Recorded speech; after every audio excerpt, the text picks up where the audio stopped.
नमस्कार। आज आपण बालभारतीच्या पुस्तकातील इयत्ता 4 मराठीच्या आभाळ माया या कवितेचे प्रश्नोत्तर बघणार आहोत। कवितेचे नाव आहे आभाळ माया। पहिला प्रश्न आहे, एका वाक्यात उत्तरे द्या। पावसाचे ढग होऊन कोठे कोसळावेसे असे कवीला वाटते। तर पावसाचे ढग होऊन डोंगर दरी आणि शेतात कोसळावे असे कवीला वाटते। शेतकऱ्याला बरकत केव्हा येते?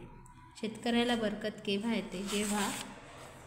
जेव्हा शेते खूप पिकतात तेव्हा शेतकऱ्याला बरकत येते। पुढचा प्रश्न आहे, कवीला उजेड कोठे न्यायचा आहे? कवीला उजेड गरिबांच्या झोपडीमध्ये न्यायचा आहे। पक्षाकडे पाहून कवीला काय वाटते? पक्षाकडे पाहून कवीला असे वाटते की मलाही चोच आणि पंख फुटावे।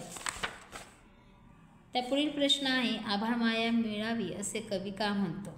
आनंदाने, शेवटच्या ओळीत उत्तर आहे, आनंदाने नाच गाण्यासाठी आभाळ माया मिळावी असे कवी म्हणतो।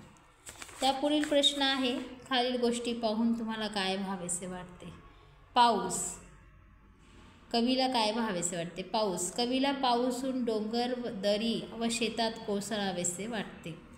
पंती, कवीला पंतीहून गरिबांच्या झोपडीत प्रकाश द्यावासा वाटतो। पुढील प्रश्न आहे, या गोष्टींचा वापर कशासाठी होतो? तर आपण याच्यासाठी निवडीचा वापर करणार आहोत। अंगण बागडण्यासाठी, मैदान खेळण्यासाठी, शेत धान्य पिकवण्यासाठी, फुले सुवास घेण्यासाठी, हार बनवण्यासाठी, दिवा उजेड करण्यासाठी। पुढील प्रश्न आहे, तुम्ही कोणासाठी काय द्याल?